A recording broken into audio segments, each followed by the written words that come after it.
Buonasera e benvenuti al TG Sicilia, vediamo subito i titoli di questa edizione. Senza luce né acqua, drammatica la situazione nel quartiere Montepò di Catania, dove centinaia di famiglie non hanno risposte da Enel da diversi giorni. A soffrire di più sono gli anziani. Imminente il ripristino, lo ha detto oggi il sindaco trantino, ospite di Sicilia 24 Focus su Telecolor, a proposito dei blackout di luce e acqua a Catania. Incendi in Sicilia, circoscritti i roghi, ora si contano i danni. Intanto la Regione stanzia €1 milione per l'emergenza Bellolampo, duro atto di accusa dell'arcivescovo di Palermo Lorefice, tutta colpa della politica. La mano dei piromani sugli incendi, spesso si tratta di atti malavitosi con fini speculativi, dolosi 6 roghi su 10, almeno 260 milioni i danni. Stagione turistica compromessa per la Sicilia, negli alberghi le disdette sfiorano il 40%, Taormina fa registrare il 50% di rinunce, a lanciare l'allarme sono gli albergatori. Ci sarebbe un malore all'origine della morte della donna ritrovata senza vita in un ascensore a Palermo. Colta dal panico, la vittima avrebbe tentato di aprirlo provocandone il blocco. Calcio, iniziata la seconda fase del ritiro del Palermo. Il presidente Mirri, condizioni eccellenti per lavorare.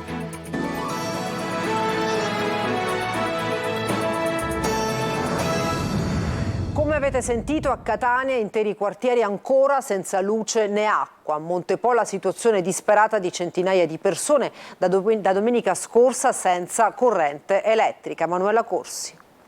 Siamo senza acqua, naturalmente niente acqua va da bere, a parte questo tutto, per lavarci, per tenere le cose un po' fresche, siamo esattamente stile profughi. Profughi è il termine utilizzato da questa residente di via P3 nel quartiere catanese di Montepò, dove centinaia di persone da domenica scorsa vivono senza luce. Qualcuno per alcune ore è rimasto anche senza acqua. Abbiamo telefonato all'Enel e non hanno detto ora la mandiamo, ma niente. Io sono andata a prendere le bottigliette alla fontanella per farmi la doccia. Le temperature torride dei giorni scorsi hanno reso tutto più complicato. Questa è la prima notte che siamo riusciti a riposare, ci dicono. Oggi ci sono state temperature stanotte un po' migliori, ma sappiamo che abbiamo avuto 50 gradi, 2 bambini, a terra, non dormire. Sono tanti gli anziani che vivono in questo quartiere. Molti sono al quarto piano di questi palazzi. Senza citofoni né campanelli si teme per la loro salute. Non funziona la luce. Possibilmente saranno anche morti a casa qualcuno. E nessuno sa niente, nessuno che si è degnato di informarsi di queste povere persone. Tanti anziani non vogliono lasciare le proprie abitazioni. Questa signora viene tutti i giorni da Acicatena per assistere la madre. Vengo tutti i giorni qui da mia mamma che ha 80 anni perché sono preoccupata, perché ha da domenica che è senza luce, giustamente non c'ha niente né frigo completamente perché non si può tenere niente. A nulla valgono le segnalazioni all'Enel, nessuno dà risposte e interviene. La disperazione è tanta. E ancora oggi, chiamando l'Enel, chiamando qualcuno, dice che non risulta neanche che c'è un guasto. È un quartiere purtroppo questo dimenticato. La situazione è gravissima. Guardi, io a questo punto devo solamente pensare che ci vogliono fare morire.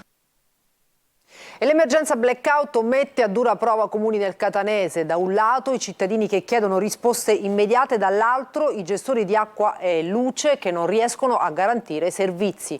Nelle chat che vi mostriamo in anteprima tutto il disagio dei sindaci. Luca Ciliberti. Quelli che vi stiamo mostrando sono alcuni contenuti di una chat riservata di WhatsApp della quale fanno parte i sindaci dei comuni catanesi interessati dall'emergenza blackout, acqua e luce. Nella stessa chat sono inseriti anche i responsabili dei gestori idrici e i tecnici dell'Enel, la prefettura e i responsabili della protezione civile. Nelle intenzioni la chat avrebbe dovuto snellire le comunicazioni tra tutti i soggetti interessati per velocizzare gli interventi su ogni singola criticità sul territorio. Di fatto la chat si è trasformata in pochissimo tempo in uno sfogatoio dove i sindaci vengono rimbalzati dal gestore dell'energia, ma i ritardi negli interventi costringono i comuni a fronteggiare un'emergenza che gli sfugge di mano. Ho 2 quartieri con distacco da oltre 60 ore, stanno venendo al comune a protestare, scrive il sindaco Corsaro di Mister Bianco. È impensabile lasciare la gente senza corrente elettrica. Noi per questo abbiamo denunciato la redistribuzione, ma non è finita qui. Quando passerà il momento della crisi, noi assolutamente pretendiamo che sia il governo che la governance di distribuzione insieme ai comuni decida e presto il miglioramento delle infrastrutture elettriche. Mezza città senza energia elettrica, commenta ancora uno dei sindaci. Le persone si aggrappano ai sindaci, a tutti noi, per sapere cosa sta succedendo e cosa si prevede per il ripristino. Non siamo stati in grado di dare nessuna informazione. Chiaro che la popolazione sta vivendo momenti di esasperazione, per noi sindaci non è facile continuare a prestare assistenza ai nostri concittadini, per cui l'appello che noi rivolgiamo è quello di cercare di, nel più breve tempo possibile, ripristinare queste forniture, perché davvero viviamo momenti critici ed emergenziali. I cittadini sono esasperati, si rivolgono al sindaco, ma anche noi siamo esasperati. All'interno di una chat che coinvolge tutti i sindaci della provincia di Catania lanciamo grida d'allarme, ma è una situazione davvero difficile. Però ci siamo e proviamo a fare la nostra parte. Una situazione decisamente sfuggita di mano che in alcuni casi ha portato i sindaci ad avviare azioni legali contro l'Enel. La preoccupazione di tutti però riguarda il futuro. Se i gestori non adegueranno gli impianti idrici, al primo distacco i comuni saranno nuovamente senz'acqua. Il sindaco trentino, ospite oggi di Sicilia 24 Focus su Telecolor, ha affrontato il tema della grave emergenza catanese sulla mancanza di luce e acqua, partendo proprio dalle cause dei blackout. Vediamo.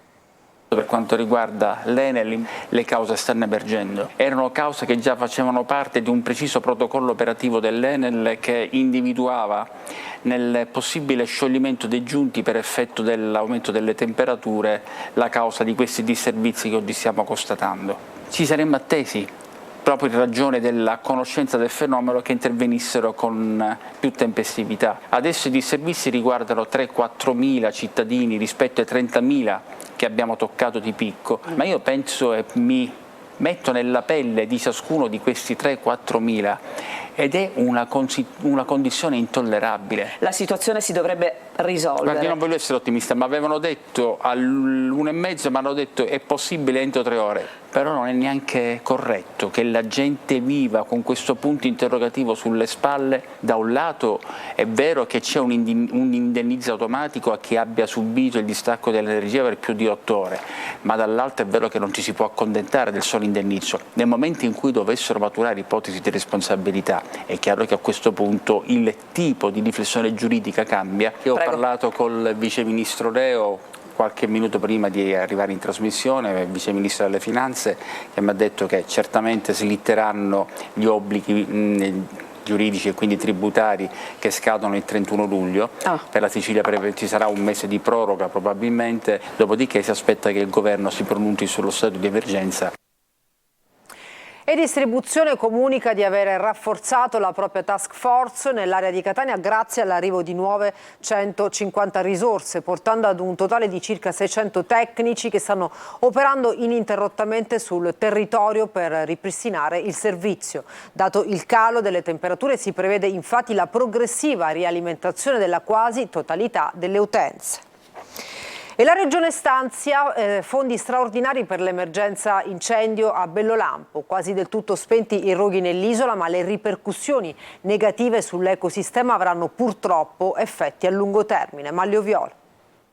1 milione di euro dalla Regione per l'emergenza incendio a Bellolampo è la risposta alla richiesta di aiuto lanciata dal sindaco Roberto Lagalla. Nella discarica le fiamme sono spente ma continuano a covare sotto i rifiuti nella parte bassa della quarta vasca. Questo impedisce l'accesso anche alla terza vasca e dunque lo smaltimento dei rifiuti. La raccolta non si è mai fermata, ma mentre la differenziata viene conferita regolarmente, la parte indifferenziata non può essere smaltita. Si cerca di soffocare il fuoco con grandi quantità di terra che viene gettata sopra i cumuli abbancati, operazioni lunghe e costose, da qui la risposta del presidente Schifani alla richiesta d'aiuto del sindaco Lagalla. Intanto scemano gli altri incendi, circoscritto quello di Altavilla, ripristinata la viabilità in zona Borgetto Partinico Monreale, in via di soluzione anche gli incendi attivi di questa mattina nel Messinese. In visita alla chiesa di Santa Maria di Gesù, colpita da uno degli incendi, invece l'arcivescovo di Palermo Corrado Lorefice ha lanciato il suo grido di dolore a nome della comunità ecclesiastica. Quello che è accaduto in in questi giorni è l'esito ultimo di decenni di decisioni, di scelte, di gesti, di omissioni, è colpa della politica, ha detto. La chiesa è stata semidistrutta dalle fiamme, andate perse opere d'arte e reliquie come il corpo di San Benedetto il Moro, copatrono di Palermo insieme a Santa Rosalia. Il caldo ha un po' mollato la presa, ma non arretrano invece i disagi aeroportuali. A Palermo nuova aria condizionata disponibile solo dal 15 agosto, mentre dal 1 di agosto, per limitare il caos, sarà vietato l'ingresso nell'area gate dell'aerostazione fino a 2 ore prima del volo. E il presidente della regione Renato Schifani, così come aveva fatto prima di lui l'assessore al turismo Elvira Mata, lancia adesso un appello ai turisti. Venite in Sicilia, dice, l'emergenza è superata. Dolosi 6 incendi su 10, secondo Coldiretti si calcolano in 60 milioni di euro i danni all'agricoltura, ai quali si aggiungono gli oltre 200 milioni quantificati dagli ispettorati provinciali. Ma chi è il piromane? Nell'identikit che ne viene fuori spesso si tratta di mano malavitosa con fini speculativi. Orazio Longo. Sarebbero dolosi ben 6 incendi su 10 e ci vorranno 10.000 euro all'ettaro fra spese immediate e di lungo termine per la ricostruzione. 15 anni il tempo previsto per ripristinare ciò che è andato bruciato. A dirlo è la Coldiretti, che rimarca le stime della Protezione Civile siciliana, secondo cui sono oltre 60 milioni i danni causati in 2 giorni dai roghi. A questi bisogna aggiungere gli oltre 200 milioni di euro quantificati dagli ispettorati provinciali dell'agricoltura. Insomma, un danno enorme che è ancora solo provvisorio. Il governo Schifani ha dichiarato lo stato di crisi e richiesto al governo nazionale il riconoscimento dello stato di emergenza. Secondo il report del Corpo Forestale sono stati quasi 350 i roghi in Sicilia in 48 ore. Ma qual è l'identikit del piromane? Secondo gli esperti e dall'analisi delle persone già denunciate dal Corpo Forestale si passa dal pazzo al criminale. C'è chi appicca il fuoco per sadico divertimento o per ripicca, chi per cosciente scelta economica o di malavita. Metti la truffa a un'assicurazione che poi dovrà pagare i danni. Per il ministro Musumeci non è una novità che in molte regioni gli incendi sono determinati dalla criminalità locale, spesso per fini speculativi. Ma c'è anche chi semplicemente per incuria non provvede allo sfalcio dei prati, lasciando l'erba alta pericolosamente infiammabile, o chi per leggerezza lancia una sigaretta accesa che trova terreno fertile per provocare un incendio. C'è chi poi, dando fuoco a terreni per ripulirli, non riesce a governare il rogo. Le temperature oltre i 40 gradi, il vento e l'assenza di precipitazioni fanno il resto. Indagano magistratura e forze dell'ordine. Intanto il governo, che con la premier Meloni ha ribadito la necessità di organizzare un piano di prevenzione che non sia però nella logica degli interventi frammentati, ha chiesto all'Europa un potenziamento della flotta europea dei Canadair. I carabinieri della stazione di Barrafranca hanno arrestato un uomo di 79 anni che avrebbe appiccato un vasto incendio che ha distrutto 30 ettari di uliveti nelle campagne in provincia di Enna. Il piromane è stato fermato in flagranza di reato. Il 79enne, subito dopo aver appiccato un incendio portato negli uffici della caserma, ha tentato di corrompere un militare offrendogli del denaro e invitandolo a desistere nel proseguire l'indagine. E cambiamo argomento. Tra disdette e disagi la stagione turistica vive un momento drammatico in Sicilia. Gli albergatori denunciano disdette fino al 40% con un picco del 50% a Taormina. Giusy Lazzaro. Turismo, una risorsa per la Sicilia che sta vivendo la crisi nera delle disdette e rinunce dei vacanzieri.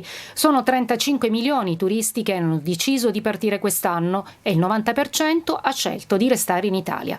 La Sicilia, in ripresa con presenze record negli ultimi mesi, adesso rischia di trovarsi indietro. In queste ore le agenzie di viaggio riprogrammano gli itinerari dei turisti allarmati per la situazione di aeroporti e disagi dovuti al caldo record. Intanto gli albergatori di tutta la Sicilia lanciano l'allarme. Siamo tra il 35 e il 40% di disdette sugli incoming da qui alle prossime 2 settimane. C'è una piccola parte di questi che ovviamente prolunga il soggiorno perché non ha delle informazioni chiare sui voli di rientro o sul metodo o sul vettore che utilizzeranno per rientrare sostanzialmente nelle loro case. A Taormina, una delle mete più richieste, la situazione è ancora più pesante. Siamo ad agosto, in poche parole, noi viviamo di turismo e avere un 50% di cancellazioni a ridosso della settimana di Ferragosto le lascio immaginare quanto è drammatica la riprogrammazione. Si corre ai ripari e si cerca di tamponare le perdite. Il Ministero del Turismo ha proposto al Consiglio dei Ministri uno stanziamento da 10 milioni di euro per risarcire i turisti a partire dal giorno dell'incendio dell'aeroporto di Catania. Arriva anche l'appello dell'assessore regionale del turismo Elvira Amata. La Sicilia è ferita, ma adesso l'emergenza incendi è superata e le vacanze per i turisti possono continuare in totale sicurezza.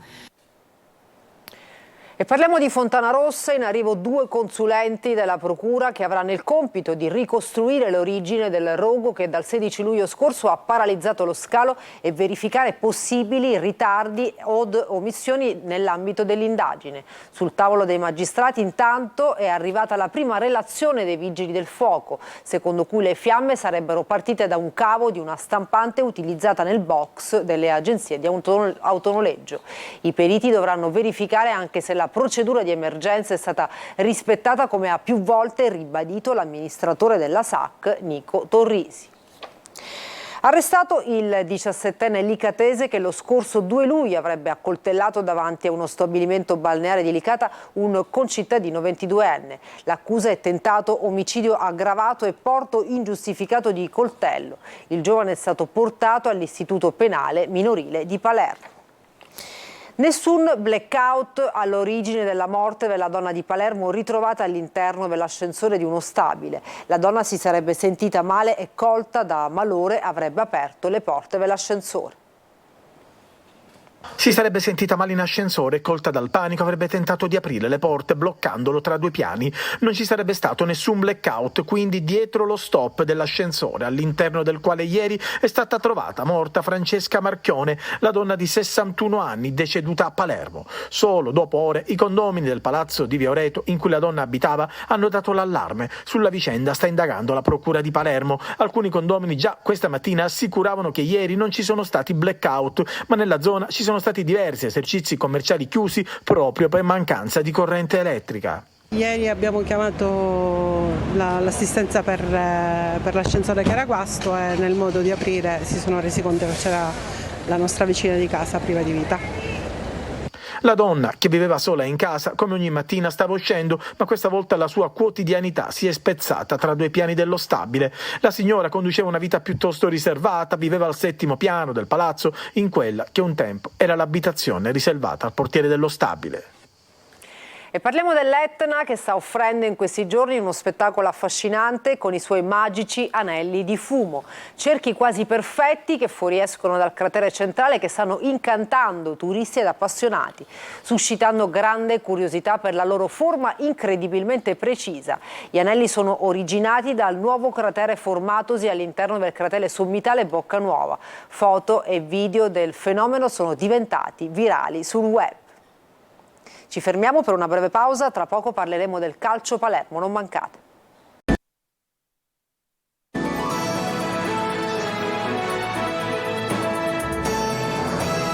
Bentornati al TG Sicilia, adesso il calcio, secondo giorno di ritiro per il Palermo a Pinzolo, rosanero che sono alla fase 2 della preparazione, soddisfatto il presidente Mirri, stiamo lavorando bene, Marco Gullà. Il Palermo torna a faticare in ritiro per la seconda fase di preparazione. Questa mattina a Pinzolo seduta tattica per la formazione rosanero che ha lavorato in 2 gruppi separati. Eugenio Corini lavorerà principalmente sulla parte tecnica, spingendo sul 4-3-3, modulo prediletto dal tecnico rosanero. In ritiro blitz anche del presidente Mirri. Ci sono delle condizioni eccellenti per lavorare, sia a Ronzone che qui. Quindi da questo punto di vista i ragazzi stanno bene, mi sembra, ho parlato con loro, con Eugenio, quindi mi sembra tutto bene, soprattutto si inizia un percorso che tra qualche tempo ci porterà pure a Torretta a proseguirlo, quindi con delle condizioni eccellenti per lavorare in continuità, che è sempre stato una difficoltà e un limite, quindi bene, mi sembra tutto molto bene. Dario Mirri non parla di mercato, ma il club si sta muovendo per rinforzare ulteriormente la rosa. Il DS Rinaudo aspetterebbe ormai solo il via libera per Gianluca Di Chiara e Rigoberto Rivas della Regina. Le trattative sono avviate da tempo e potrebbero essere definite nei prossimi giorni. Continua invece la sfida a 2 col Catanzaro per il talentino del Sassuolo Luca D'Andrea. Tra qualche giorno si capirà meglio la situazione e chi ha una posizione di vantaggio. Intanto i rosa avrebbero sondato il terreno. D'Andrea non inciderebbe sugli slot, essendo un classe 2004. E per stasera ci fermiamo, grazie per averci seguito e buona serata.